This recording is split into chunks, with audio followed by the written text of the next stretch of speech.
In Bolivia, President Luis Arce calls for peace after confirming the date of the population and housing census for March 2024. In the US, Democrats came within one seat of controlling the Senate in the midterm elections.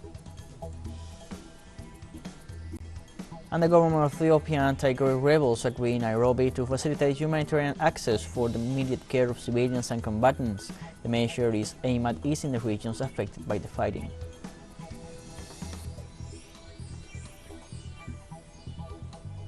Hello, welcome to From the South. I'm Luis Arce from the teleSUR studios in Havana, Cuba. We begin with the news. Bolivian President Luis Arce called for peace in the nation after confirming the date of the population and housing census for March 2024.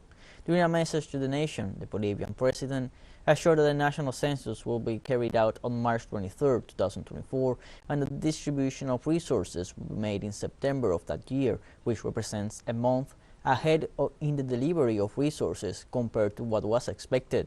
Arce also called on the people to keep the peace, mainly referring to the recent violence in the department of Santa Cruz.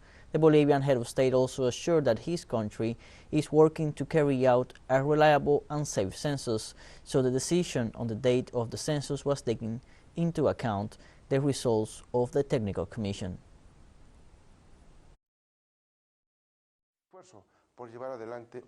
In our effort to carry out a reliable and safe, technical and inclusive census, after receiving the recommendations of the Technical Commission with the unwavering will to support and bet on dialogue in compliance with the responsibility that you, Bolivians, entrusted me in October 2020, but also with the effort to seek rapprochement in the points of view, I would like to announce two decisions. First, the national population and housing census will be carried out on March 23, 2024. Second, based on these preliminary results, the distribution of resources will be made in September 2024, 1 month earlier than what we had initially proposed. I ask that your reflection emphasize not what separates us, but what brings us closer and what is most important for the entire population. President Luis Arce also noted the fact that the country's census was used as a pretext to generate violence and instability in the nation. In no other country has a technical act such as a census become a political pretext to destabilize the government and confront the population. But unfortunately, in our country, some people have politicized the carrying out of the census process, which is a technical process, as we have always stated. And in this, we agree with almost all the authorities of our country, with only one exception. The Bolivian head of state also referred to the acts of violence that took place in the department of Santa Cruz, among which he highlighted the attack on the headquarters of a labor union. In 21 days, the Bolivian family has mourned with 4 deaths, hundreds of wounded, a complaint of gang rape, aggressions against women, and enormous damage to our economy. Today, criminal groups are trying to set fire to Santa Cruz. They are looking for an escalation of racist attacks and more death, and to carry out a coup d'etat again, as in the year 2019. The United Socialist Party of Venezuela and its youth renew grassroots structures under the principles of organizing, uniting, and signing up in order to triumph. This Saturday, the PSUV renews its municipal, parish, and state teams, thus ending the phase of strengthening the base structures of the largest political force in the country. The process begins at 2 p.m. local time and will extend until 6 p.m. local time, with the nomination of the teams that make up more than 14,000 base structures of the party. The preparatory meetings for the period began on Thursday with mobilizations of the militancy, with posters and murals, as well as several swearing-in ceremonies throughout the country. The first stage of this process began on August 13th and ended on September 3rd, with the election of the heads of streets, communities, and Bolivar Chavez battle units. In Chile, President Gabriel Boric announced this Friday a plan to return lands claimed by the Mapuche people. The Chilean leader also announced the creation of a special commission whose duty is to propose mechanisms to clearly determine the demand for land by the Mapuche communities, as well as to establish mechanisms and concrete deadlines to repair the debt with these indigenous communities.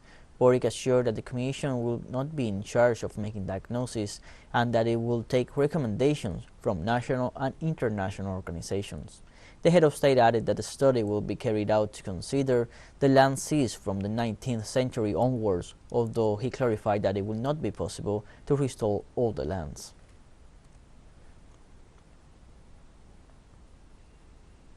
In the United States, the Democrat Party came within one seat of controlling the Senate after the midterm elections held on Tuesday, November 8th. After 3 days of vote counting, Democrat Mark Kelly had enough of a lead over his Republican rival Blake Masters, but with 83% of the votes counted, leaving the Democrats just one seat short of a majority in the upper chamber. With Kelly's victory, the Democrats now have 49 senators. However, the outcome in the state of Nevada is yet to be determined. If the Democrats manage to win in these states, they will secure 50 seats, thus gaining control of the Senate. Should the Republicans win in Nevada, control of the Senate would be decided in the runoff election in Georgia, which takes place on December 6th.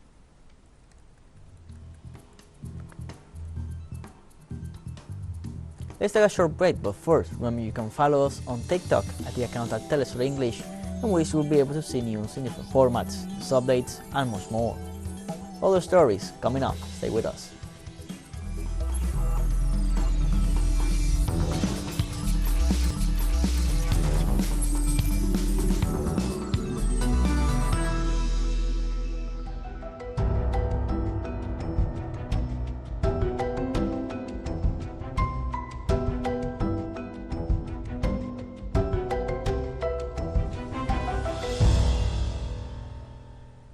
Welcome back from the south.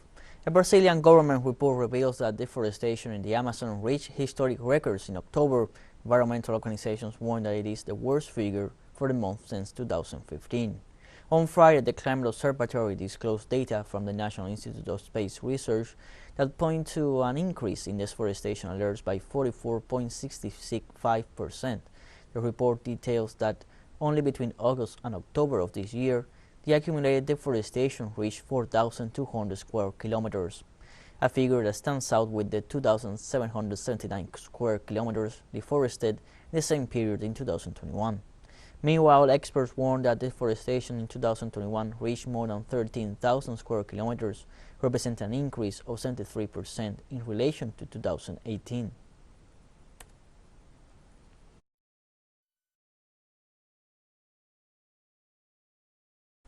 In Panama, the floods caused by heavy rains and the overflowing of rivers caused damages to 1,250 people, said governmental sources. According to the report of the National Civil Protection System, the provinces most affected by the storm were Los Santos, Herrera, and Veraguas. An evaluation was carried out after partially lowering the water level, and it was determined that in 16 sectors of Tonosí, district of Santeño, some 255 houses suffered serious damages due to the entry of water. 112 people were rescued after being trapped in their residences, and Pueblo Nuevo was the hardest hit sector, and a stretch of the Camputal-Tonosí road collapsed. Added that they remain on intermediate alert since the rains will continue this weekend accompanied by thunderstorms.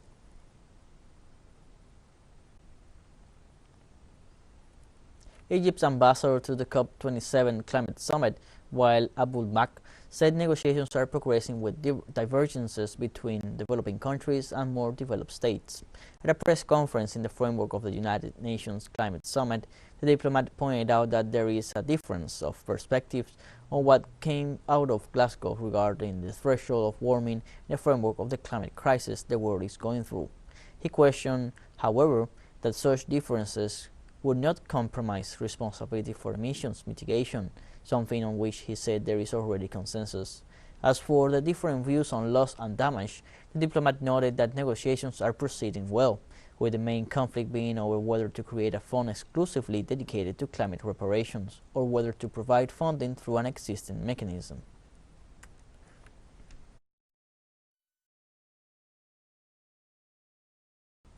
Also in Egypt, Cuba called on the nations of the world to make a greater effort to reduce emissions of polluting gases under the principle of common but differentiated responsibilities. This Saturday, in the framework of the 27th Conference of the Parties to the United Nations Framework Convention on Climate Change, COP27, the Cuban Minister of Science, Technology and Environment, Elba Rosa Perez, during an interview with the Egyptian television station Al Balad News, called on the countries of the world to assume a greater commitment to the fight against climate change while ratifying her country's efforts to protect the environment.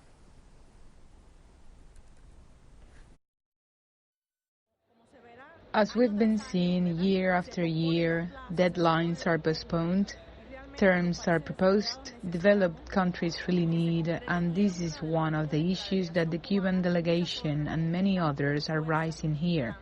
Common but differentiated responsibilities, which is a basic principle of the Climate Change Convention that sometimes is not well understood and is not implemented. In this sense, the Cuban delegation emphasizes this principle that must be fulfilled and permanently implemented. In this sense, the Cuban diplomat pointed out that developed countries must fulfill their historical obligations as responsible for climate change, calling for solidarity in order to advance in the protection of the environment. Developed countries must comply once and for all with their historical responsibilities and those responsible for climate change, and provide the means for its implementation. Here at the COP27, we have advocated a lot for climate solidarity. We believe that there must be solidarity among all countries to move forward, and we have advocated for this issue as well as a different climate governance, since in order to achieve the necessary objectives, declarations and commitments that in the end are not fulfilled are not enough. In Egypt, hundreds of environmentalists demonstrate to demand urgent and drastic measures to address the climate scourge. Demonstrators gather in different locations, demanding action from governments to combat global warming and environmental pollution. The rally was made up of young people, indigenous people, experts in the field, women's organizations, and other sectors of society concerned about the environmental situation. The demonstration ended in front of the convention center, where official delegations are discussing the final declaration and agreements of the COP27. During the rally, there were constant demands to reach countries for their failure to comply with their obligations in terms of technology transfer and financing to the less developed countries.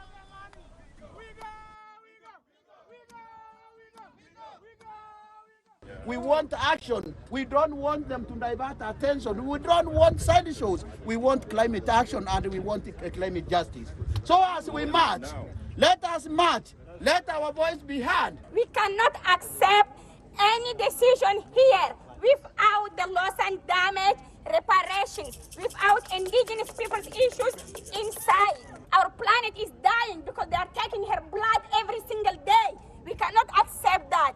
We must stand up all for the planet, for the rights of indigenous peoples here in this COP right now. We have more news coming up after a final short break, so don't go away.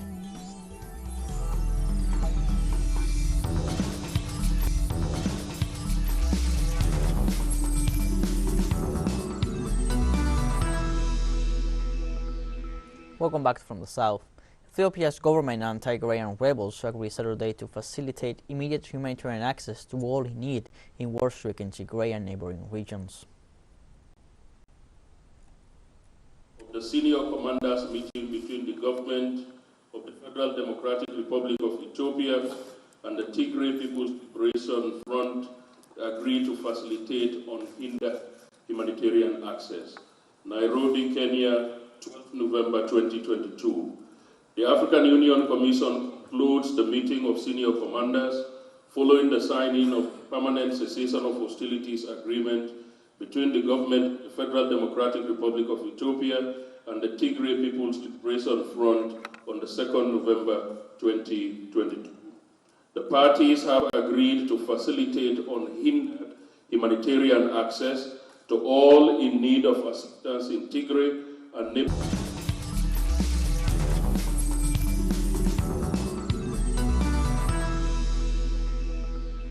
Welcome back from the south. Ethiopia's government and Tigrayan rebels agreed Saturday to facilitate immediate humanitarian access to all in need in war-stricken Tigray and neighboring regions. The senior commanders meeting between the government of the Federal Democratic Republic of Ethiopia and the Tigray People's Liberation Front agreed to facilitate unhindered humanitarian access. Nairobi, Kenya, 12 November 2022. The African Union Commission concludes the meeting of senior commanders following the signing of the permanent cessation of hostilities agreement between the government of the Federal Democratic Republic of Ethiopia and the Tigray People's Liberation Front on the 2nd November 2022. The parties have agreed to facilitate unhindered humanitarian access to all in need of assistance in Tigray and neighboring regions. The 40th and 41st ASEAN Summit concluded in the capital of Cambodia on Friday afternoon with two statements issued on realizing Asian connectivity beyond 2025 and ASEAN's 55th anniversary. In a statement regarding the post-2025 Asian connectivity agenda, Asian leaders said that they will strengthen cross-sectoral cooperation and improve physical and institutional linkages and people-to-people exchanges to support the Asian community building process. They also pledged to proceed digital transformation of smart cities, highlighting climate change adaptation, infrastructure construction, and sustainable development. Asian countries will also build effective partnerships by enhancing institutional capabilities to jointly address challenges through connectivity. The statement on ASEAN 55th anniversary said that over the past 55 years, Asian countries have worked with partner countries to maintain peace, prosperity, stability, and development in the region.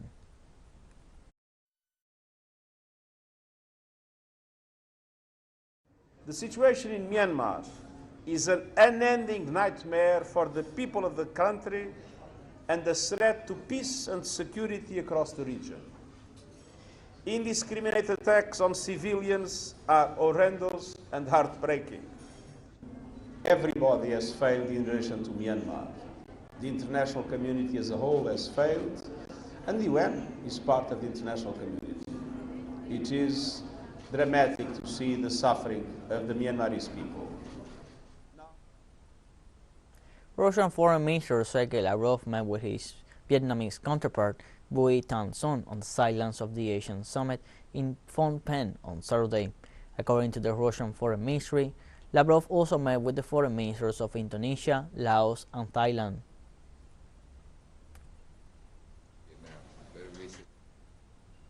In Syria, armed groups killed Nabil al-Hariri on Saturday, mayor of the town of Alma in the province of Dera, about 100 kilometers south of the capital.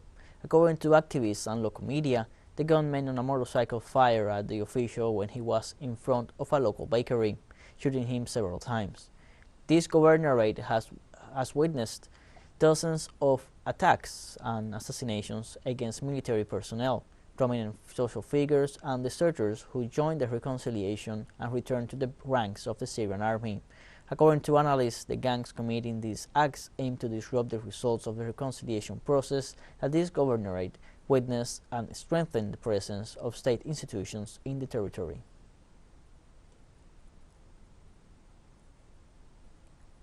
The Palestinian government demands Israel to resume peace negotiations to end the occupation in the territories. President Mahmoud Abbas pointed out the danger to which the Palestinian people are exposed due to Tel Aviv's government's tactics and its interest in continuing unilateral measures that undermine the two-state solution.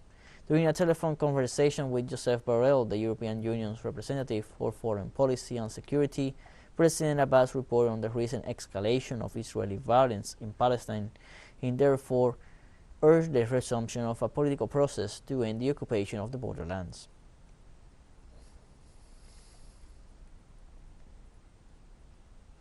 We have a disclaimer to announce. Our Facebook page has been hacked and currently displaying content out of our agenda and against our social, moral, political, and informative premises. We stress teleSUR English is not responsible for these posts that violate Facebook community standards. We hope this company will give us back our credentials as soon as possible and resume our regular posts on that social network.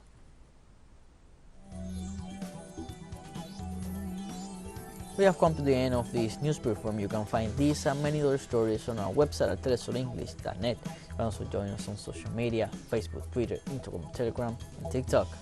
For TeleSUR English, I'm Luis Arce. Thank you for watching.